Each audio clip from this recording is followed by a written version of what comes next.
started this morning. Welcome, everybody. Welcome to Mornings with Planning, a webinar series hosted the first Wednesday of every month, where the Lexington Division of Planning discusses new ways to reconnect, reimagine, and respond in a new reality. These webinars will be held live and recorded for later viewing. During the webinar, attendees are encouraged to submit questions using the Q&A functionality. My name is Lauren Weaver, Senior Planner and GISP, and I will be your moderator for today's September 2nd, 2020 session. During this webinar, we will be discussing Lexington parks, trails, and public open spaces. How are we planning for the future? So, enjoy your coffee or tea, and let's meet today's panelists. We have 4 panelists today, including Monica Conrad, Director of Parks and Recreation and Commissioner of General Services, Brad Flowers, co-founder of Bullhorn, co-founder of Broke Spoke, and author of the naming book, Jill Wilson, Director of William Wells Brown Community Center, and Valerie Friedman, long-range senior planner and green space planner in the Division of Planning. Panelists, thank you for your involvement in this webinar. Let's begin by giving our audience a better idea of your roles within your organizations to help kick off the discussion and help encourage questions from the audience. I will say we've already gotten a lot of questions from the audience as people registered, so thank you so much for everybody who submitted questions via that format. We worked to integrate them and we'll be getting to them today. So let's start off with Monica. Monica, could you talk about your role as Director of Parks and Recreation and maybe a little bit about the Parks Master Plan or any projects you're excited about right now? Yes, thank you, Lauren. Lexington Parks and Recreation has over 100 parks in Lexington, and often we find that our community is surprised to learn that we have so much to offer our citizens. In addition to that, we have great programming, natural areas, lots of just different ways that our community can get out and experience the great outdoors, be in this open public space that is so important in today's pandemic. We learned from our 2018 master plan that trails were our #1 requested amenity for Lexington. People want to be able to get out and connect. They want to be able to use those trails, whether it's connecting into a neighborhood park or whether it is riding their bike to work. So we have, found that that has been a big focus for Lexington Parks over the past 2 years. We work very closely with Division of Planning and Engineering, with all these great folks in Lexington to make those things come to light. Thank you. Brad, let's move on to you. What has been your experience with co-founding local businesses? And I'm sure that you can speak to the bike community's use of public spaces via our transportation network. Yeah, I could talk for the next hour about that for sure. So all of you can listen kindly. So I think my life has been kind of segmented into 3 things.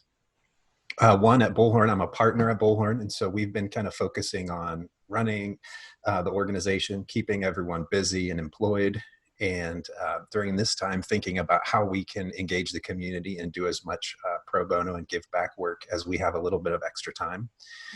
2, with Broke Spoke, I'm a co-founder, and then also I'm the current president of the board.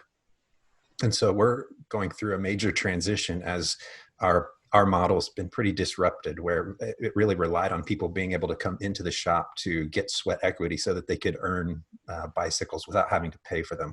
And so in an era where we cannot do that, we're trying to rethink how we're doing that. And so I'm trying to lead the organization through that change and transitioning to online bike sales to keep things going and things like that. And then third, I'm the gym teacher of our homeschool here. So every morning at 8:30, I have to figure out some sort of exercise program. This morning we did circuits, so you can call in if anyone is interested. Wow. Coach in the morning at 8:30. That's excellent. Yeah. Well, that moves really nicely into Jill Wilson, who is responsible for programming at William Wells Brown Community Center, and I'm sure has found challenges in pivoting programming during this pandemic.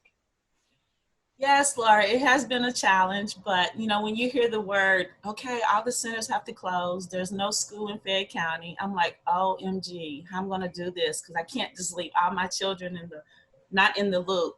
So with me, I created some clubs We also created a wonderful garden that we normally do every summer when we have 100+ children for our summer enrichment along with the school. So I had donations, and my main partner was Seedly, which I just love totally. They told me I can be a master gardener when I retire. So the kids got to actually come and get kits. So they got their own dirt, their seeds, their pot to take home and do with their families. Also, I gave them extra seeds to take home and start their own little container gardens. We did a book club, so everybody got a book to take home and read and come back with a book report to get an incentive. We had the art club with Sonia Brooks, so she had supplies that she needed to get rid of. And I was like, oh, yes, we'll take them. So I had to get very creative, and I got permission from my supervisor, Jackie French, and she was like, okay, Jill, go ahead.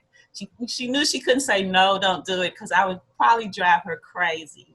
So the kids really enjoyed it. The families, I worked with LFUCG, with Alice in the environmental area to give out like those family packets for the kids to take home and do with their families. So it was just like waking up every day, okay, what can I do? And then I did a gardening party, social distancing. That was really cool. So we broke them up into age groups, and they got to come K through second grade, and I partnered. They got free books, free supplies to take home, snow cones, popcorn, and then they had to leave. And then I brought in the next group of third through fifth graders. So it was like coming in shifts, and I had the police activity lead there to help spread everybody out. So it worked out pretty good. It was a trial and error stage, but I thought, wow, this is great. And then we said, okay, go home. You know, Yeah. keep everybody socially distancing. That's good. Yeah, that's good. Thank you for that. And I'm looking forward to hearing more about how that's been for you as we move forward. Yeah. Okay. And last but certainly not least, Valerie Friedman, can you talk about your role as an urban designer and green space planner with parks, greenways, open spaces? Yeah, so my role is I do several things. And my role as a senior planner for long range planning, I have a focus on working with how do we start to bring more green space and open space into the city, and thinking about that and from the long range perspective. My background is in landscape architecture and urban design and in education. So I try to bring that knowledge to the table whenever we're talking about open space and green space from the planning perspective. And then I also do a lot of coordination work, working with folks in Parks and Rec and engineering, folks over in environmental services, and working with the development community as well in our day-to-day development scenarios to make sure that the city is moving forward with its goals for open space and green space. Thank you. Thank you for those introductions, everybody. I think our audience will have a better idea of who you are and what you do and are excited about now. Let's move on to questions. So we'll start off with somewhat more of a personal question, though it's absolutely professional, and those lines are a little more blurred right now too, as many of us are working from home. How have you found yourself using public spaces within walking or biking distance of your home, office, or for many of us, home office, in a time where our worlds are so physically separate? This is for anybody, so just jump on in whenever you like. Lauren, I'll jump in. I'm really fortunate to live on Legacy Trail. So I'm able to get out and walk every day and bike. And, I think as the Parks and Rec director, it's been really interesting the amount of people who are on our trails every day. It used to, when I'm leaving at 7:30 in the morning, I'd see, a couple of people crossing, citation on their bikes. Now I'll see 20 people waiting at the crosswalk, which is fabulous. We have just really seen a huge improvement in the folks who are using our trails. So that's how I've spent some time coping, along with some time at Raven Run, out in our natural areas in McConnell Springs. Just trying to get out in nature and enjoy everything we have to offer while social distancing. So yeah, it's certainly been an incredible asset to have the facilities that we already do have, from the trails to the natural areas, like you mentioned, Raven Run, and I've appreciated that they took measures early on to limit the amount of people that were on the trails so people could keep using them, which is wonderful. All right, who else? I can add that I've been making great use of one of our most overlooked public open spaces, our sidewalks. So I do so much walking, and I so appreciate living in a neighborhood where I've got great connected sidewalks and I can go for walks and talk to my neighbors from their porch. I think that that's so important. And I also have a toddler who is really into swings and slides. And so we walk to our neighborhood park. Our neighborhood park is Coolabin Park. So we go there multiple times a week. And it has been so necessary for my sanity and for his physical exertion, and I'm really grateful that we have those places now, and especially during the pandemic. Yeah. We recently in Lexington saw a change to the zoning ordinance to widen sidewalk widths as new development goes in, which is really exciting. Yeah. Yeah. Two things stand out to me that are different, I guess, than before. And to follow up on Monica, I am also very grateful to have, I guess I'm grateful to be living in Lexington during this time compared to so many cities. It's like really pretty easy comparatively. We have so much access to green space. Two things that are different. One, I never thought I would take a business meeting in a public park, and I've done that 3 times. So, pitching for business across a picnic table is an interesting experience, but it was great and good. So walking to places like Thoroughbred Park, and then I live downtown. And so I think with 2 really high energy 10-year-olds, it's hard to find places where they can get out and explore. And so a surprising one for us this time has been, we've ridden our bikes to UK's campus, and they kind of just, I follow them, they can lead and they can explore and really get a lot of exercise, but also get like a sense of freedom that I think should come with riding a bicycle. And sometimes living in an urban space is a little bit harder. Maybe it's just because their parents are uptight and they don't give them enough leeway. I don't know. Anyway, UK's campus has been wonderful, as have been having the opportunity. So I guess what I'm saying is flexibility to do very different things, from kind of like small intimate things to really that kind of expansive, really exploration. That's great. Yeah, UK has done wonderful work too for encouraging bicycle infrastructure around their campus, and with them being so centrally located in the county, it's an incredible resource to be able to provide that. Yeah. If you need some workout exercises for UK, also I have some circuits for the stairs and some of the sidewalks there. So you let me know. I'll email you. Yeah, I'll send you a note. Yeah, Jill, what about you? Well, I'm all over the place. By me working at William Wells Brown, I walk through the neighborhood all the time in the East End. And just to see the kids out riding their bicycles, and over at Charles Young Park, we had a park and play come over there. And I kind of like recruited kids who were like down the street around the corner. I said, go to Charles Young, you can have fun. And then they turned around and said, wow, Miss Jill, this was cool. So we partnered with the Police Activity League and Anthony Jackson. He was awesome. The kids loved it. But I live off of Old Tots Road. So I kind of like started a little walking club in my neighborhood, and we just got a new sidewalk. So that was like the coolest thing ever. So I set goals for myself to like walk from Man of War straight down Palumbo to New Circle. So when I see Dairy Queen, I'm like, yay, don't get ice cream, just wave and turn around and walk back. So I have encouraged my neighbors. So now you see the neighbors out walking, and I walk my little dog Shelby everywhere. So I think I was a motivator for my neighborhood. And then also in the East End, getting the kids out. Some of the teachers and the clinic staff, they walk around the school now. It's really fun to just see everybody out getting fresh air. That's neat. So it sounds like one of the ways that you've used public spaces is not just finding yourself, but finding other people more active and encouraging that. That's great. That's really great. All right, let's move into some more questions following that kickoff question. So we'll start off with this one.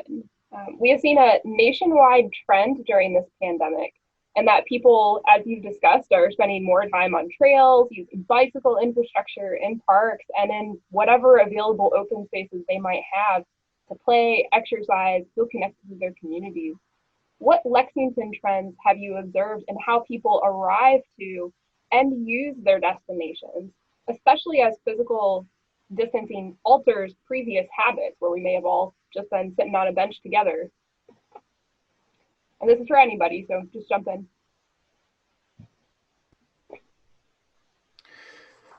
Well, I've certainly seen, to echo Monica's comment on the Legacy Trail, going to using amenities like that, the trails are certainly much more crowded, which I think on one hand is wonderful, and on the other hand, as people are kind of nervous as the information comes out about what sort of activities are safe and what's not, it can be a little nerve-wracking, I guess. So it's like knowing it's an area where it's a little hard to kind of assess risk, and so I think seeing it's been cool to see people, and it's also been interesting to see and engage different people's comfort with risk and with kind of proximity to one another.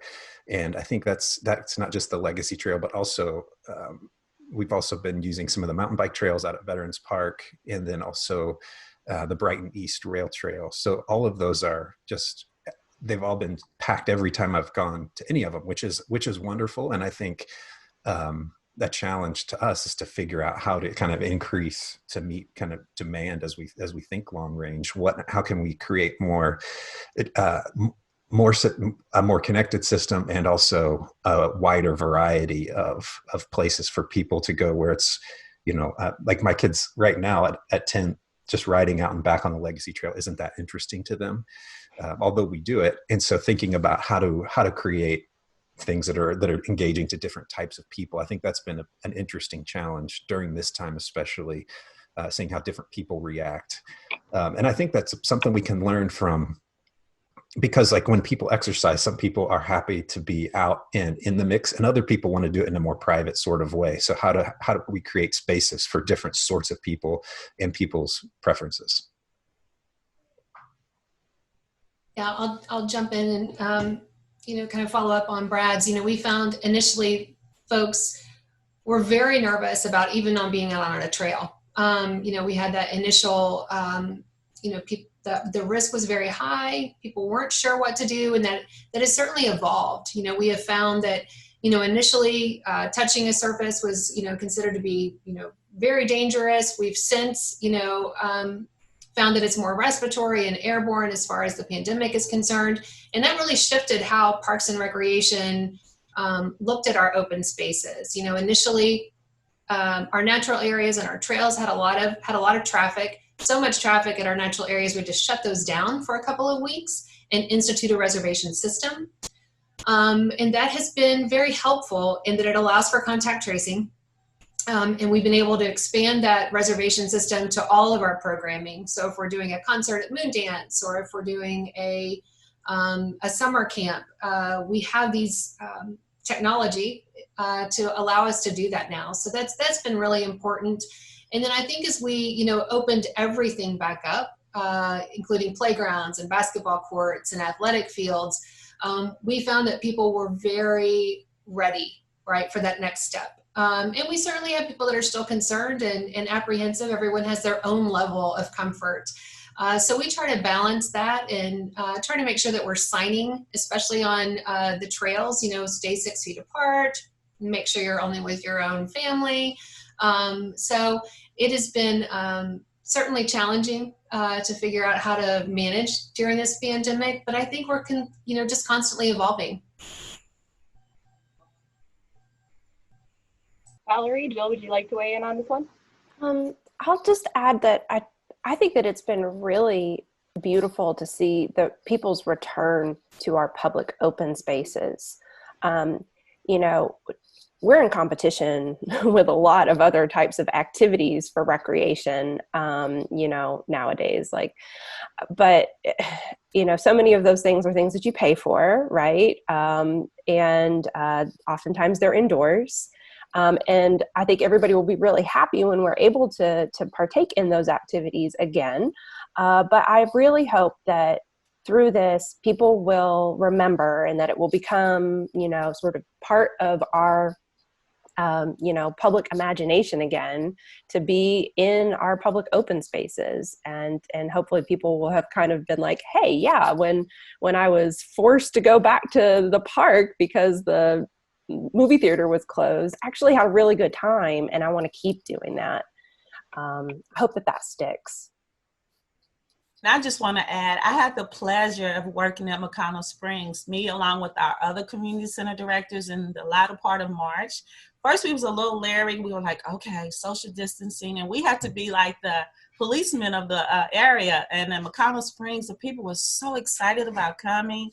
They had to pre-register, and some got a little nervous about their process. So we walked them through, and I told them, I said, just social distance. And some wanted to wear masks, some didn't. But I think we gave them the luxury of being themselves and being in the open space to see the natural beauty of Lexington. And Raven Run was just a whole nother scenario. The co-workers there say it was a great experience. So I think the students that went, that I referred, they had a great time because they had only went when they had school structured field trips. And that's different. You're limited to what you can do and see. So just having the luxury to go to the open spaces and the McConnell Springs and Raven Run, I thought was an awesome experience, especially for some of the students in the East End, because they were like, well, Miss Jill, where were you at today? And I told them, I said, well, I went to McConnell Springs. They were like, where's that? So once I told the parents, they were so excited about getting to go. And they said, and it's free. That's the coolest thing about it. So I think the open space usage when we did start the pandemic was kind of a leery part on how it's going to work. And I always say trial and error. And Stephen, who is the coordinator there, he was just awesome about being flexible with people, but making sure that they did follow our COVID-19 rules. So it was great. Thank you, everybody. This next one I'm going to send towards Brad, but if anybody else would like to weigh in, you're welcome to. What semi-temporary pop-up space conversions of parking lots, empty parcels, outdoor markets, and previously unused green spaces, large and small, have you seen as we seek to thrive within this pandemic? I don't know. I'm trying to think if I've seen anything. I don't know that I've seen anything that's like dramatically different. I mean, I've definitely seen people using existing spaces differently. Seeing people doing stair workouts at Thoroughbred Park, while you're walking and having coffee is certainly something that I'm not used to seeing.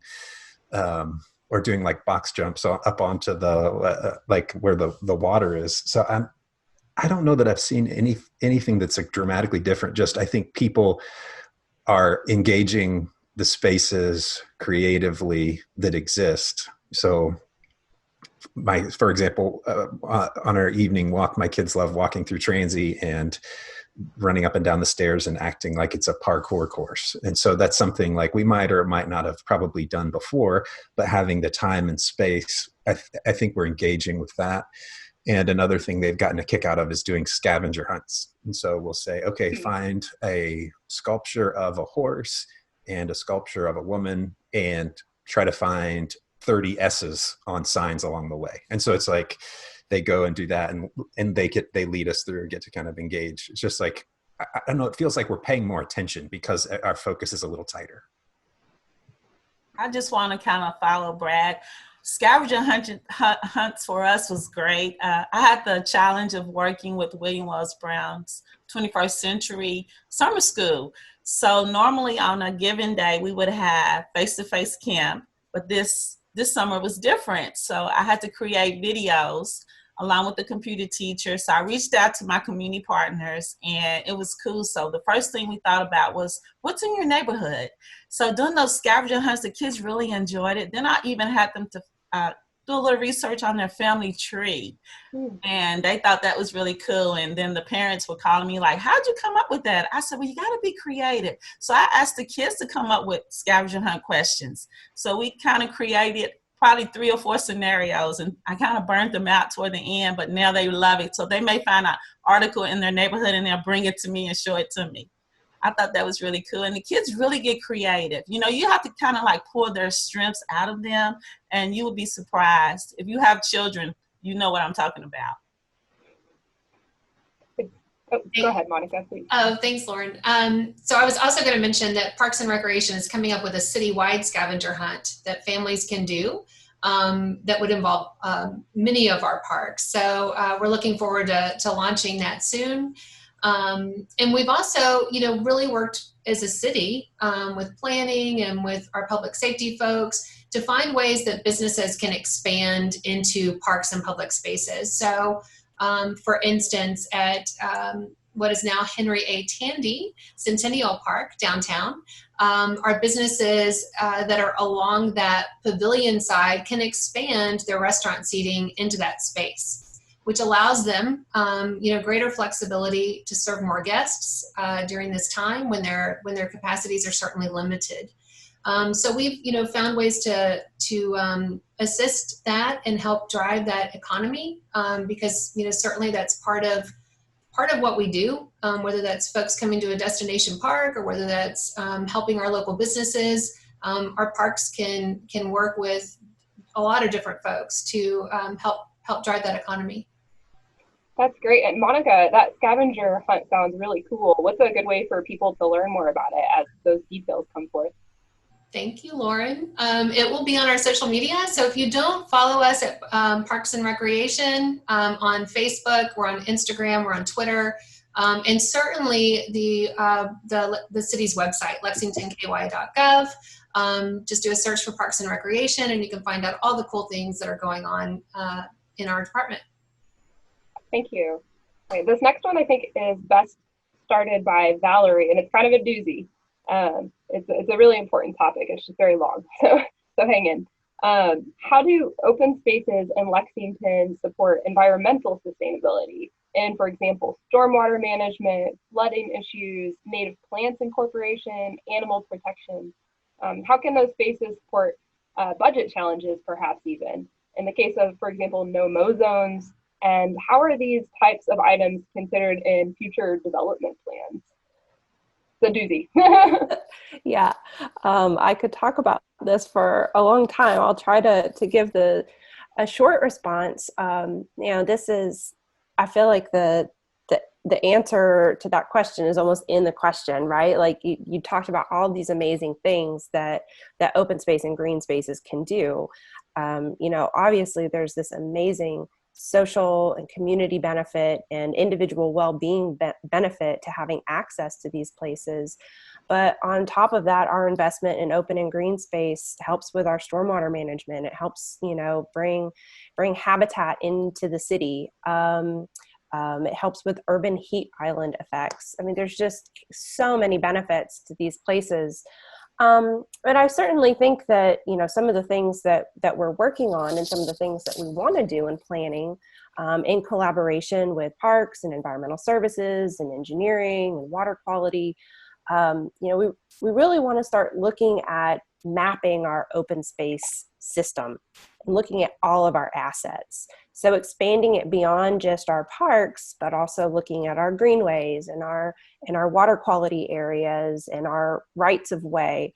Any place where there's vegetation already, what can we do to link that together into more of a green infrastructure system, into a network?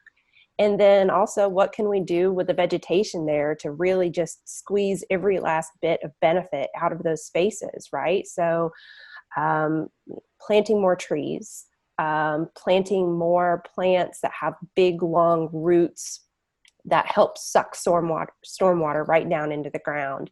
And a lot of that requires education and outreach, right? If you stop mowing something, there are some great ecological benefits, but there's also an aesthetic sort of visual exchange.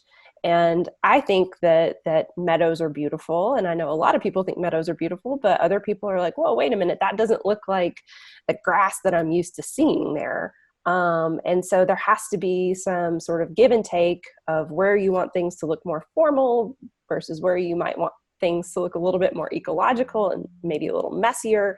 But understanding the benefits that those types of places provide, I think, help people be more accepting of them. So we certainly, have plans, we're thinking about how we want to leverage those spaces better because we have them. The space is there. We just have to figure out how we're going to use it best. Is Castlewood Park an example of that? It seemed like I noticed earlier there was a large no-mow zone that was new, which I thought was cool. Yeah, I can speak to that if you don't mind. Yeah.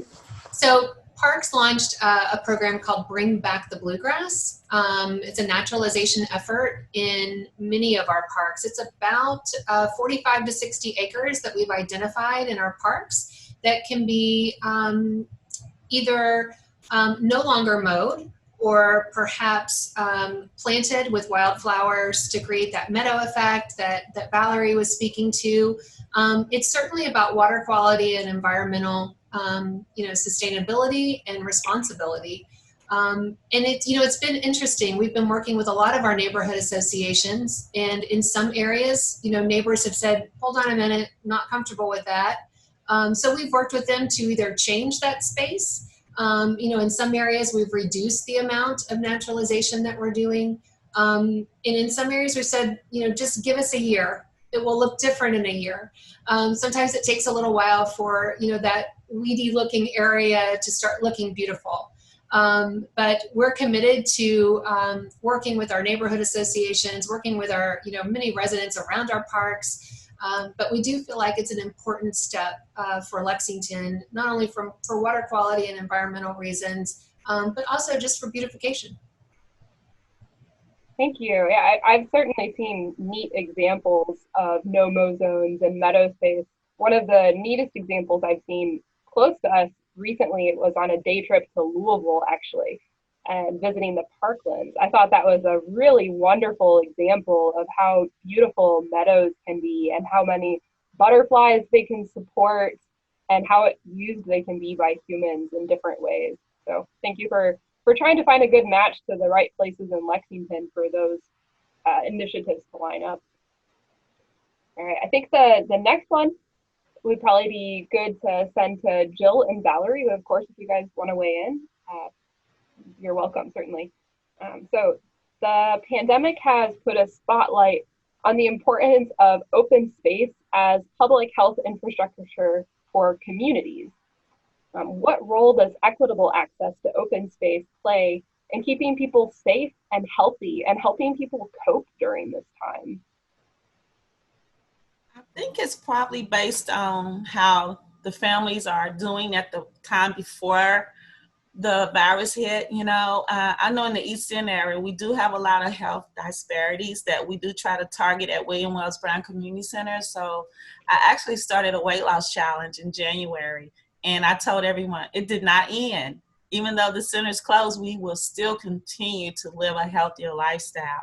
So I created packets to mail to the homes. I work closely with the health department to get resources, links, YouTube videos, just to keep them motivated and inspired. And, we also are dealing with a lot of mental health. A lot of people are stressed out and depressed, so I think it's a matter of reaching out and providing resources to a lot of our families, whether it be through the schools or through their neighborhoods. It's the ongoing process. Don't you agree, Valerie? Yeah, I absolutely agree. It is an ongoing process. It's about building those relationships and reaching out to people. I think that there's the sort of relationship aspect of getting people involved, but there's also this spatial aspect of where our open space resources are located as well. And can you physically get yourself to them? And can you get yourself to them in a way that is easy, right? So that it's not too onerous for people to get to these places that they want to go, where there are so many benefits offered to them.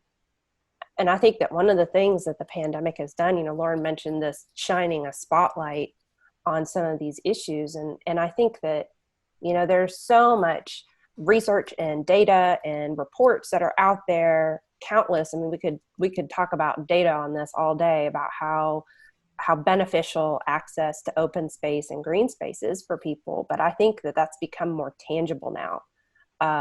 Because everybody is kind of suffering in some ways, right? And everybody, I think, for the most part, there's so many more people now who are relying on these open and green spaces for for their sanity, and for, that moment of release, or even just something fun to do when you're stuck in the pandemic grind.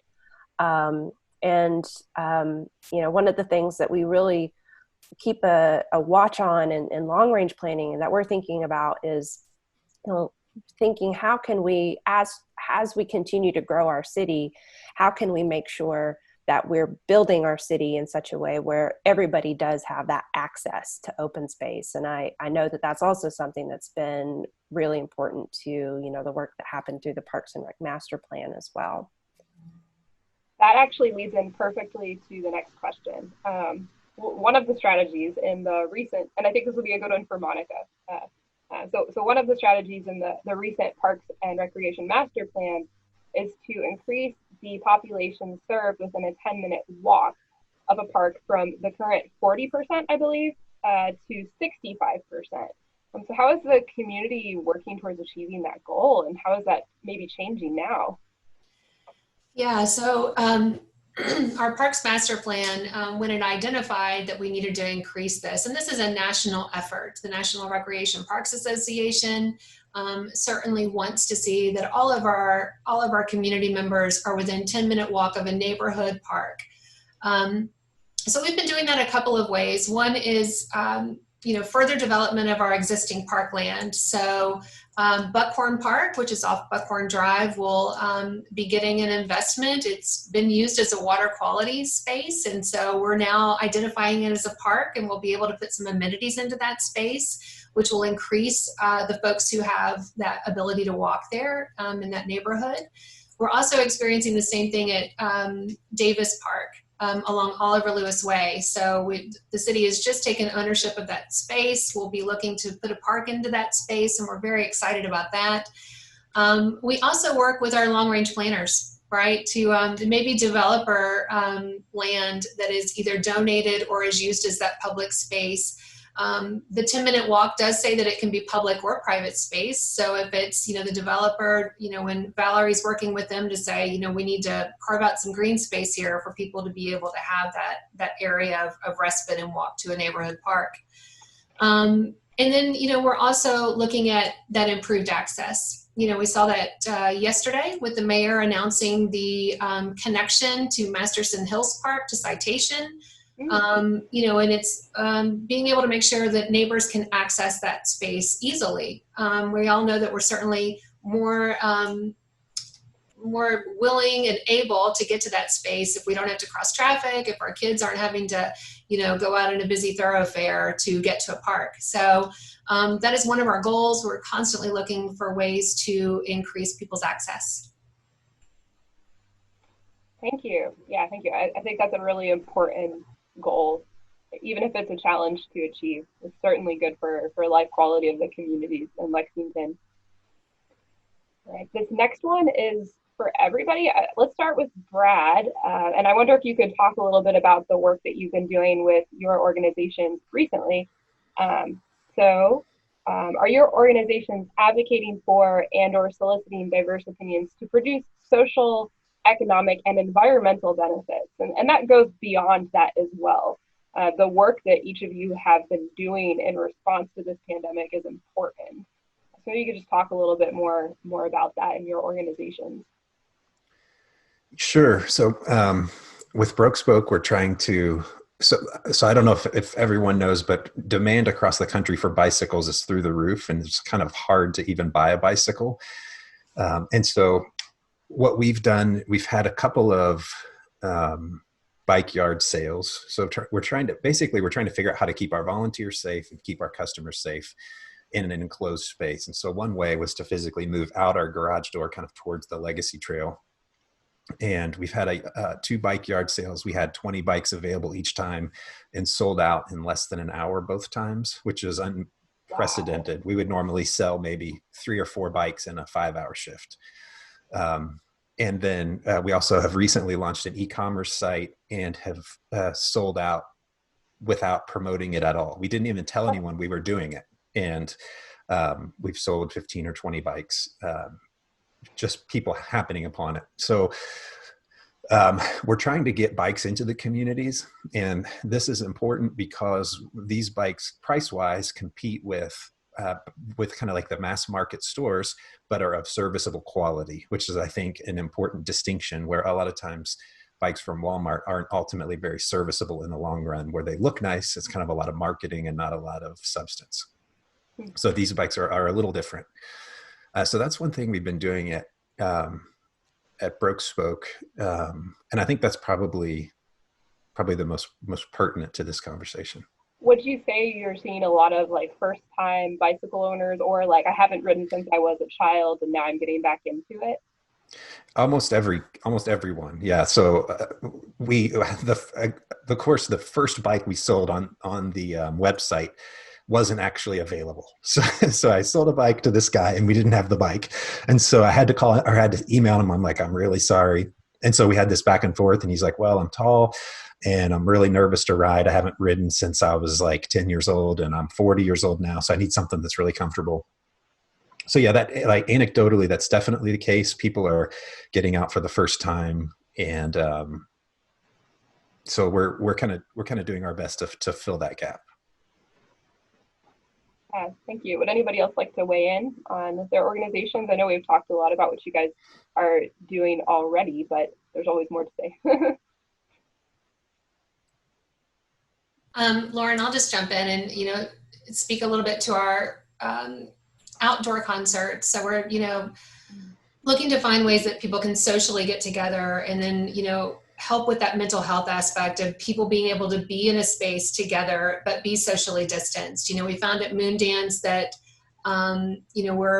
we're programming at about 50% of our capacity, which is less than the actual Healthy at Work guidelines. We felt it was better to start small and figure out how to, get 400 people in an amphitheater and they'd be okay with it. So we found that, folks are willing to do that. And we think it's really helping with that ability to get out and just be social. And we're looking at ways to bring that to other parts of the city, whether that be, some upcoming drive-in events that we plan to have, some other concerts throughout the city. And again, just trying to help with that mental health aspect and social aspect. Yeah, absolutely. I think that leads in, I'm going to jump around a little bit here. I think that leads in nicely to this question here. Okay, so how do we promote our outdoor spaces and get more kids outside, especially with increased screen time, and especially before the winter arrives? When it gets cold, it's going to be a different game. We won't have those same outdoor public spaces as readily available. So how do we take advantage of this time now? And then moving forward into the winter, do you guys have any ideas to address the challenges that we're probably still going to be facing within the world even? That's for whomever. I think I could give a child's perspective. I think just providing them with options of other resources to do at home. Everyone loves video games, of course, but just family time, playing board games and sitting at the table, actually cooking meals together. There's a whole array of family time things you can do. And some families don't have the opportunity because mom works, or where William Wells Brown is located, grandmother takes care of the grandkids, So I just think it's a matter of just providing resources, and community center directors, that's what we're doing. We're just kind of like researching. My supervisor, Jackie French, is always researching, trying to find other options that we can provide. And me, I love just giving they call it the Miss Jill mail. So in the process, I send the kids packets of like activities, motivational things to do. We just did a big project, I Matter. And why do you matter? List reasons why you matter, and just things to make them feel good and inspire themselves. So as a family unit, I think just family time and getting creative is going to be something that we will experience this winter. Yeah, Jill, I'm not sure if the materials you're discussing specifically apply to your community center, or they might be something that other parents outside of your like immediate vicinity could access. Can you give any advice on where parents who are just looking to find more resources might look in Lexington? Well, I do know that Fayette County Public Schools is working on a lot of things. Right now, this is the second week that school started virtually. So, everyone is kind of like at an uproar. But a lot of the family resource centers are really working hard. I had the pleasure of assisting with our Family Resource Center at William Wells Brown. And I know they're working on tons of resources right now for the families to do. So the school is a great opportunity. And I'm that inquisitive child. As soon as I learn something, I'm sharing it with Parks and Rec and letting our other community center directors know. Get the word out, make a flyer, let the families know. So the school system is really doing well with staying ahead of the game right now. I'll also add to Jill's that, the local library is doing lots of great online programming. So if you're not following them on their social media or on their website, you should certainly look at what they're offering. And I, mentioned the scavenger hunt earlier. We've got our natural areas doing take-home packets and Nature in a Box series. So I think it's just trying to find ways to stay relevant and find new things for kids to do, at least through this time that we can keep them outside. Whether that's, Jill mentioned before, our park and play, our mobile playground that goes out to different neighborhoods and does kind of pop-up activities in order to just, keep kids interested. So I think that is definitely something we're going to continue doing through this warmer weather. I think, winter's going to be hard. And I think we're best to think about that now and acknowledge that and find really creative ways like Jill's doing in the library and Fayette County Public Schools of ways parents can be inside with their kids and find unique things to do. We know that, bringing kids into community centers and into spaces that are enclosed is going to be really difficult and hard as we move forward. Yeah, thinking about this now is certainly a good approach, spending as much time outdoors as we can while the weather is amenable. I guess today's kind of rainy, but umbrellas, they work. I think there are some places too, like Heisel Farm Park, which is much more cold weather friendly because even if it's cold, it still gets a lot of sun, and so it doesn't feel quite as cold. So I think there are places still where you can explore, exercise, get some fresh air, and it's not too terrible. Totally agree. And McConnell Springs after a snow is one of my favorite places to be in Lexington. It is absolutely gorgeous. So yeah, that's wonderful, guys. Thank you. Okay, let's turn to a little bit different of a topic now, and I think Valerie might be a good one to address this one. What are success stories or examples of how planning has worked to balance the policy of infill and redevelopment with the benefits of preserving and protecting green spaces within the urban service area? Of course, we have the rural service area and the urban service area, but when we look just at the urban service area, can you speak to that a little bit?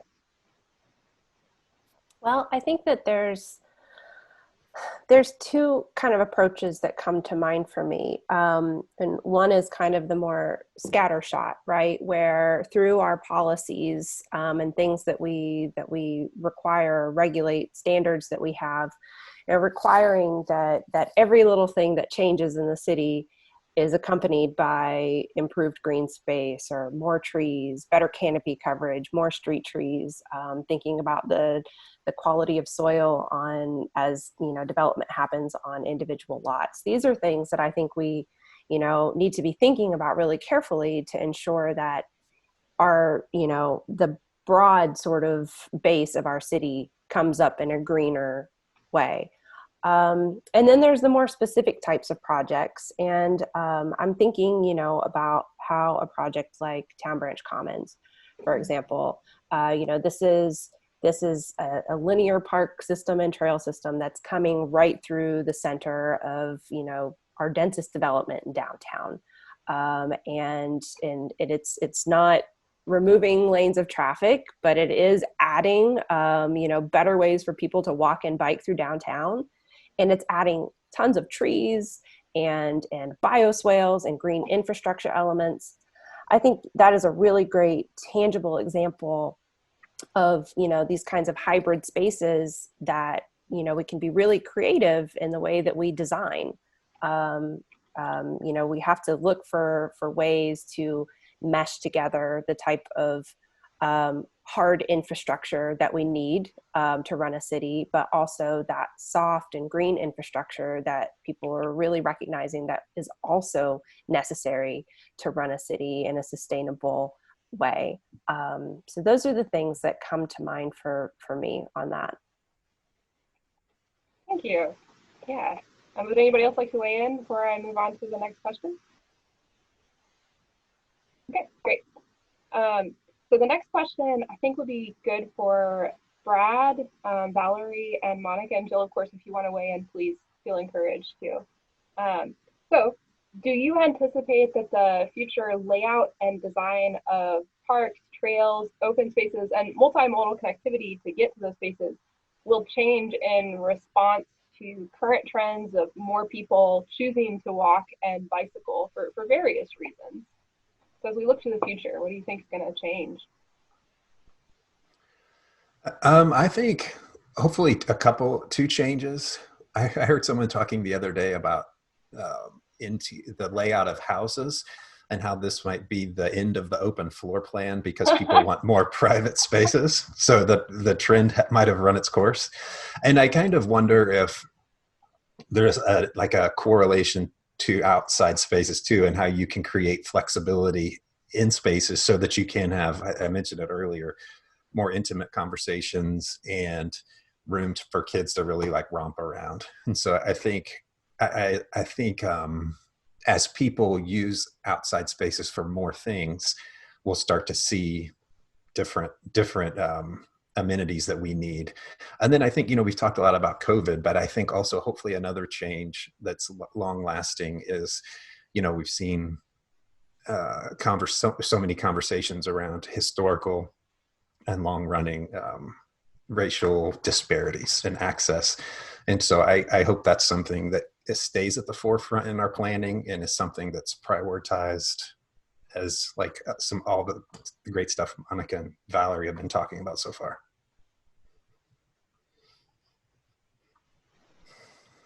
One thing that I think about with the design of our parks and trails and open spaces is also just the need to provide flexibility in the way that those spaces are used and programmed, and providing flexibility for the users to arrange those spaces in ways that work for them. And I think that this is a really tricky one because,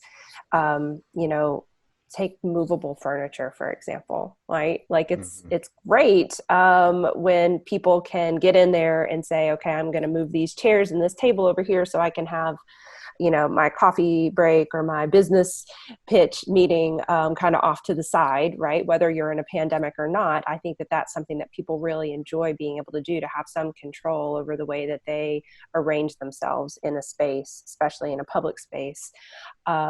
But that comes with its own challenges too. Having movable furniture is a challenge for maintenance and things of that nature. But I think that, one of the things that I hope to do is to stay on top of the research that comes out of this, because there certainly are groups who are studying the way people use space, both before and during the pandemic. And I think that this is a really interesting time to be observing and doing counts and seeing the way that people are using their spaces. And hopefully we can use that as we're thinking about our own designs moving forward. Yeah, I agree with both of your comments. And certainly, I think, as Brad mentioned this before, we're really lucky here in Lexington. We have a lot of open space. And so, it's not that we're in New York where, do we close down sidewalks or do we close down streets in order to get people more space? We're very fortunate here. But we are and have been really looking at our space and our playgrounds and how we design things. If you've been to Veterans Park, you'll notice that in addition to the traditional playground at the top of the hill, if you will, by baseball, along the trail, there are play pods. So kids can move from one pod to another, potentially staying in their family group, and staying safe. So there are, I think there will be design changes because of this. I think, Valerie spoke to, movable furniture, which we love in theory, but, in operations, it is tough, because you never know where it's going to end up. But I do think creating those spaces, like Brad mentioned, of being able to have a conversation over a table outside is a great thing. And the more that we can provide those open spaces and opportunities for what we traditionally thought of was an indoor meeting or a Zoom meeting or, around a conference table, can be in our open spaces, which is just better for our mental and physical health anyway. So. I also wonder if a lot of green space in the past has been allotted to youth sports. And I wonder if, since that's been so de-emphasized, if will have any lasting changes or if that's just of this time. I don't know. I mean, here in Lexington, we've still had a lot of interest in those. Youth baseball is still very strong here in Lexington, and I think that that's important because it does provide our youth with something to do. It also, provides them with that teamwork and that social aspect. As a low contact sport, it's one of the safest sports for kids to be playing during the pandemic. But you're right. I think we look at all of our space, our athletic fields, our, space that is, potentially designated for another use and say, do we need to open that up? And are there other uses that can occur there? And I think we're always open to those conversations. That's great. So we just have a few minutes left. This has been a really great discussion so far. Let's just wrap up on a question looking towards the future and thinking about innovation. So we've been talking a lot about how your organizations and the world is innovating to address the challenges of the pandemic. What are some of your favorite innovations that you have seen implemented already or would like to see implemented in Lexington as we move into the future? And that's for everybody, so just jump in. So many possibilities.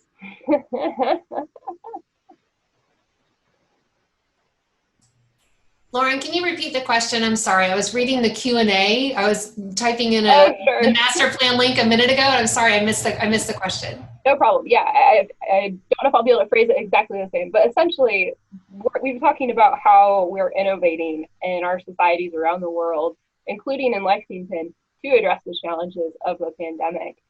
So what are some of your favorite examples of innovations you've seen already in Lexington or that you might like to see implemented as we move into the future? I've got something that comes to mind. I think that it's been so amazing to see how restaurants have been using parking spaces for dining.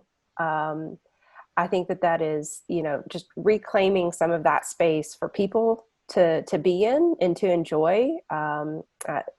Many of you have probably heard of the Parking Day event that usually comes around in September, where different groups get together and sort of take over a parking space for a day and turn it into a little mini park to show the power of how small of a space it actually takes to create a place for people to enjoy.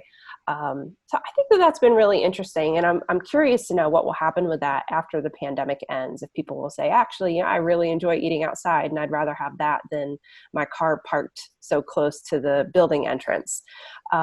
So I think that's an interesting innovation, and I'm curious to see where it goes. And then something else that I don't know that it's necessarily an innovation, but it just shows how tenacious nature is. I mean, as we've been outside less, the wildlife has kind of come back into cities.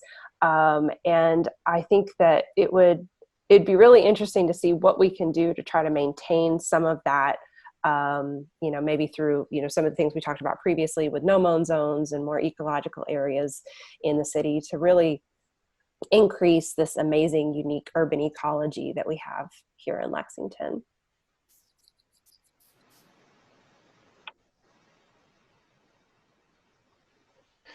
I think to follow that, we haven't done it in Lexington, but a lot of other or some other communities are closing streets to make room for outside dining. And one of the interesting things that happens is everyone is resistant to the street closing, and once it closes, no one wants to reopen it. And so that's some that's something that I would, as a full-time pedestrian, that's something that I would like to keep furthering the idea that our downtown is a place where people live and not kind of the fastest way to get to Rep Arena. Jill, what are you thinking? Well, my mind is just wandering like 24/7. First, I'm going to make a list of resources for the winter so families can have, because I just got an email from the Living Arts and Science Center, and I think that's the coolest place. Growing up on Johnson Avenue, we thought that was like the kingdom of science and just art. So I'm just thinking like outside of the box, and sometimes we have to get creative, you know. So I know my daughter lives in downtown Brooklyn, and she was just in a studio apartment. Coming from Lexington, it's like, wow. She says, I feel like I'm a college freshman again in the dorm room, you know, because we're limited at what we can do. But just to get out and get fresh air, will people continue to walk in their neighborhoods and just explore? Will the children be on the bikes again, you know, because we're encouraging that now, and going to our green spaces and having family picnics and just on the lunch on the lawn and everything like that. And I'm thinking about businesses, how, you know, our corporate world is going to be, and how the future is going to happen for even our toddlers, you know, as they grow up. I have a grandson that's 4 years old, and I'm like, wow, when he gets in high school, what would the world be like, you know? So my mind is just racing like crazy right now. I'm just trying to digest day to day. Makes sense to me. There are certainly many possibilities as we move forward. Monica, you want to wrap up our questions? Yeah, you know, I think, you know, and Jill has certainly mentioned several, and, you know, I think Parks and Rec are already doing some innovative things, and we certainly are watching those trends across the nation. You know, initially we looked at the West Coast. We looked at Seattle, who got hit very early on. So we were watching their Parks and Rec department 30 days out, 60 days out. What are you able to do? How can you do it? How can you do it safely?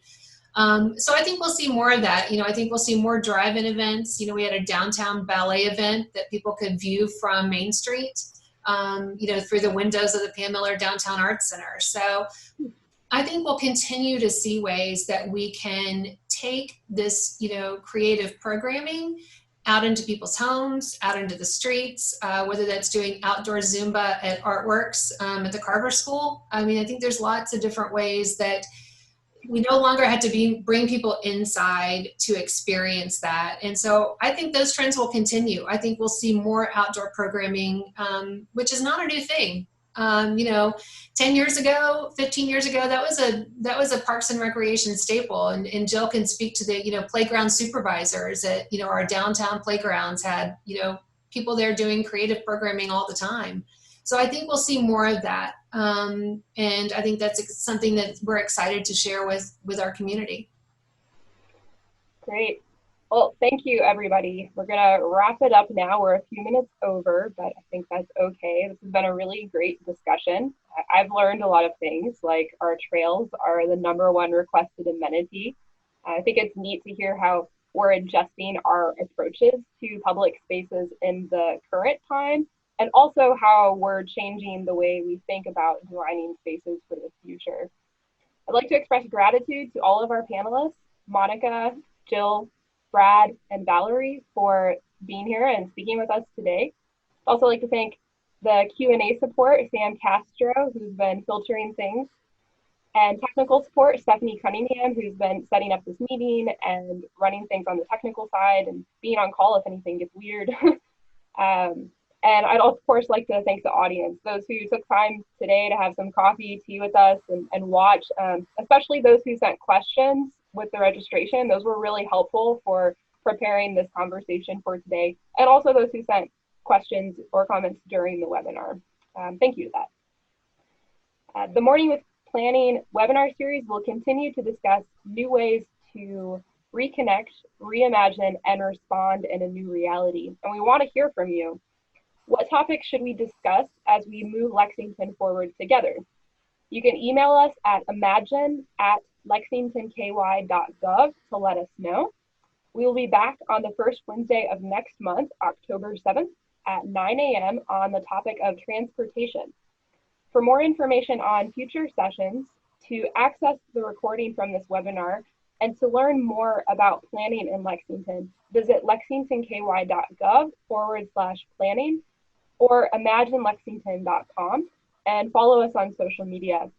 Thank you for spending your morning with us, and we'll see you next month. Thank you all. Bye. Thank you.